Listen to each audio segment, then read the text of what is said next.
for? Let's go! Come on over here, I'll kill him. You got that? The die right there. You got that? Do it. I'm gonna bump it. Hey, dirtbag. You're loud. I don't like loud. You wasted a kid. Now I think it's time to... Come on, man. I'll kill her. Blow this whole place up. I don't shop here. Hey, just relax, amigo. I'm a sucker for good conversation. I don't want to talk to you. Bring in the television cameras in here. Can't do that. Why? I don't deal with such. I'm a hero. I'm a hero of the new world. You're a disease. Drop it! The story starts with a Los Angeles police officer talking about the city's increasing crime rate. Reports show that crimes happen often, including theft, armed robbery, and violent incidents. Soon after, a motorcyclist walks into a 24-hour supermarket and causes trouble, arguing with customers. When an employee tries to stop him, he pulls out a weapon, creates chaos in the store, and takes several people hostage.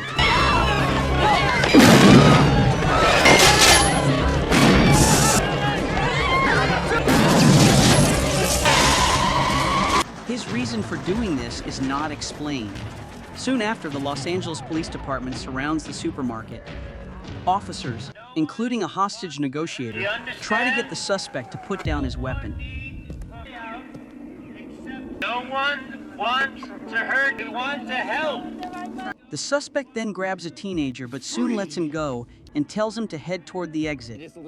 The teenager runs toward the exit, thinking he can get away, but he is shot from behind and dies at the scene. Seeing that the situation is too difficult to handle, the Los Angeles Police Department calls Lieutenant Cobretti, a member of a special unit trained to deal with very dangerous suspects, to take control.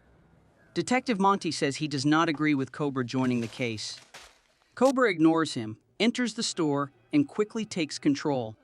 During the confrontation, the suspect says he is part of a group called the New World, a group with extreme and nihilistic views. The suspect talks about a belief that weaker people should be removed to create a stronger society and presents himself as part of a new order. I'll kill them all. Ready for? Let's go. Here, I'll kill him. You got that? Die right there. You got that? Do it. I'm gonna... Hey, dirtbag. You're loud. I don't like loud. You wasted a kid. Now I think it's time to... Come on, man. I'll kill her. Blow this whole place up. I don't shop here. Hey, just relax, amigo. I'm a sucker for good conversation. I don't want to talk to you. Bring in the television cameras in here. Can't do that. Why? Deal with such. I'm a hero. I'm a hero of the new world. You're a disease. Drop it! Cobra quickly stops him. After the hostages are freed and the body is taken away, reporters arrive and question how he handled the situation. One reporter asks why force was used instead of arresting the suspect for a trial. Cobra responds with frustration, saying more focus should be on the victims' families rather than the suspect's rights. Later, Cobra returns to his apartment and sees a group of thugs parked in his space. He pushes their car aside to take the spot back. When they confront him, he responds firmly and shows he will not tolerate street crime. Right.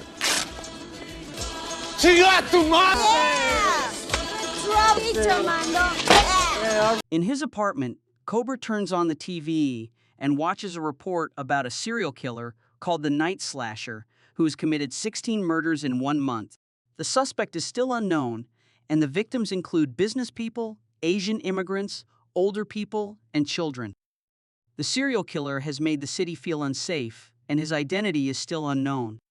He usually enters through windows, cuts off communication, and attacks people while they are asleep using tools like hammers, knives, and axes. As the Night Slashers continue their crimes, a dark van with masked members of the New World group drives toward a small cafe late at night. After a waitress finishes her shift and locks the place, the group approaches her car and breaks its window.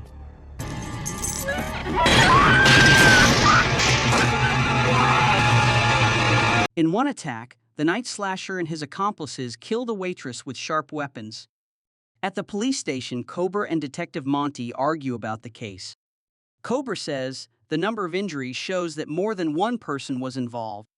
He believes it is an organized group, not a single offender. Monty disagrees and insists it is one person. He also tells Cobra to stay out of the case, saying it is not his responsibility. Cobra asks to join and lead the case, but Monty disagrees. He says Cobra works in a unit for very dangerous situations and that his aggressive methods often bring attention from internal affairs and the media. Cobra argues that following rules while offenders do not puts them at a disadvantage. That night, a woman from the group sets up another attack. She causes a car crash with another woman and then pretends to apologize to distract her. Within seconds, the group surrounds the victim and kills her in her car. A few minutes later, a model named Ingrid Knudsen drives by and sees them cleaning up the scene, catching a brief look at one of them. She realizes the risk and quickly leaves before they can reach her. The killers notice her license plate and choose her as their next target.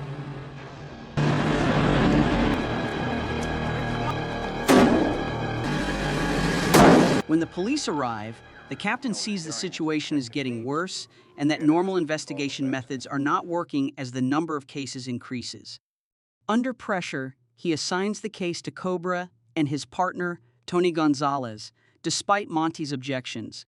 Meanwhile, Ingrid contacts the police and reports what she saw, saying she can identify one of the suspects. She does not know that one of the group members is Nancy Stock, a female police officer.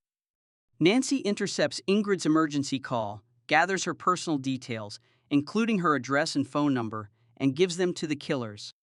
Using this information, the group later finds Ingrid and ambushes her in a parking lot the next night as she leaves work. During the attack, Ingrid's photographer and a security guard are killed while trying to help her.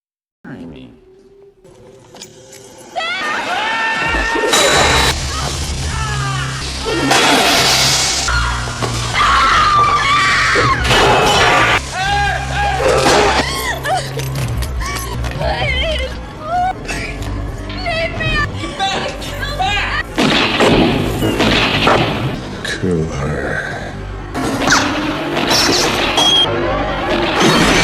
Ingrid manages to escape while the attackers search for her, and they leave when they hear police sirens approaching. She survives, but is deeply affected and remains a target. At the hospital, Cobra and Gonzalez question Ingrid to find out why she was targeted. She explains that she saw a woman being killed and identified 3 attackers. Ingrid says she clearly saw the night slasher's face and can identify him. Cobra brings in a police sketch artist to make a composite image based on her description. So what do you think? It looks a little like him. You can't describe the other two, though, right? No, it was too dark. Tomorrow we'll move him to a place called the Safe House. Why do I have to stay around this? I want to... Until we get him, that's the way it's gotta be. However, Officer Stock watches the process in secret and later tells the killers where Ingrid is. Cobra tells Ingrid to rest and says she will soon be moved to a safe place. He leaves Gonzalez at the hospital to guard her while he goes back to his apartment to enter the sketch into the police system. That night, the night slasher plans to attack the hospital. The night slasher enters the hospital. Cobra gets a call from Gonzalez, who says he was urgently called to headquarters. Cobra realizes something is wrong and prepares to go back, but he is attacked at his apartment by members of the New World group. Cobra quickly stops the attackers and leaves.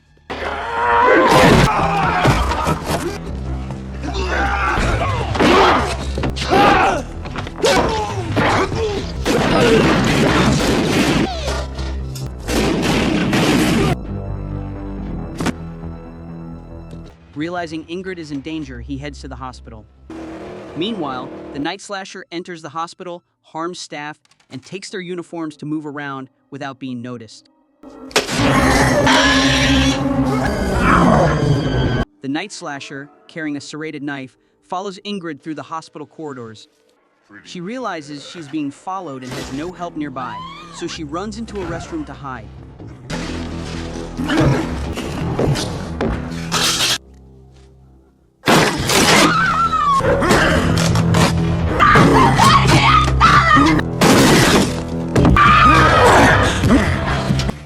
attacker forces the door open, but she escapes back into the hallway. With no one around, Ingrid pulls the fire alarm to get attention. The alarm causes confusion in the hospital and makes the attacker leave. Cobra arrives soon after, but the night slasher escapes.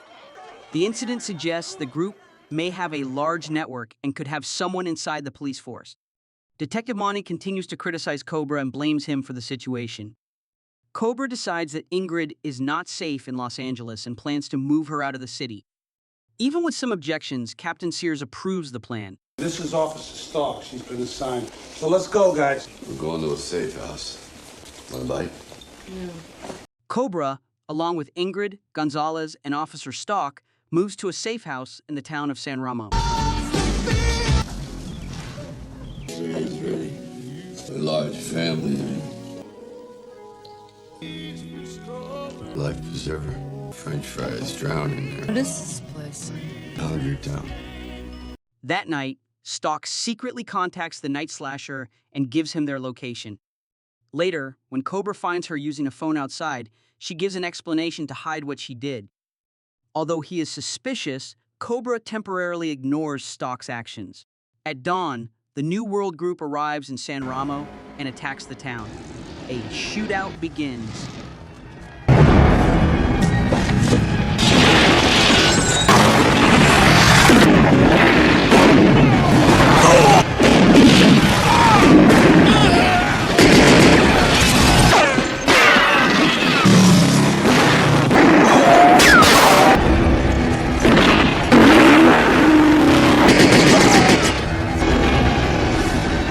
Stops several members, but Gonzalez is badly injured. The attackers also set the motel on fire, and Gonzalez nearly dies but survives.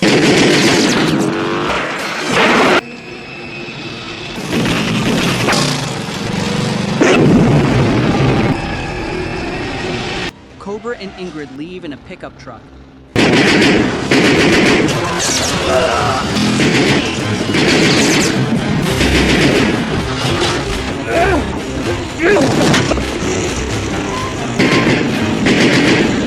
On the way, they almost crash into a burning vehicle blocking the road. While being chased, Cobra fights back and stops several attackers.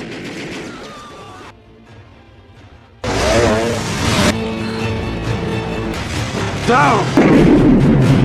Go to the ground!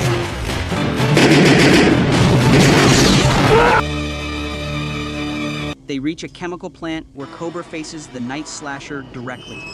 The killer continues to claim that the legal system is weak and that his group will survive.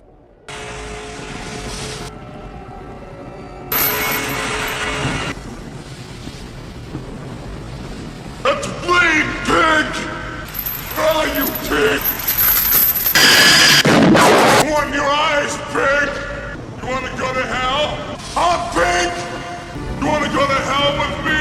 Doesn't matter, does it? Of the hunters, so the strong survive. You can't stop the new world! We are the future! No! Your history.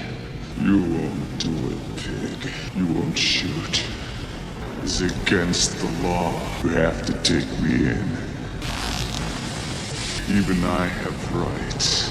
Pig. Won't they?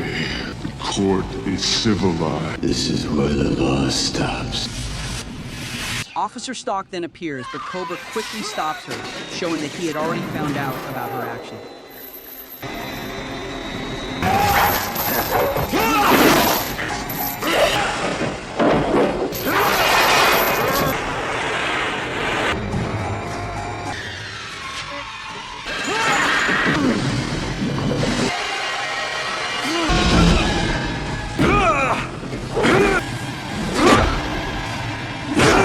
The fight ends when Cobra defeats the night slasher inside the factory and pushes him into molten metal. After the fight, Cobra and Ingrid leave the facility safely. After the case is solved, the police captain recognizes Cobra's role in stopping the crime. However, Detective Monty still disagrees with Cobra and continues to criticize his methods. The disagreement grows as Cobra responds directly. The story ends by asking viewers to follow and support the channel.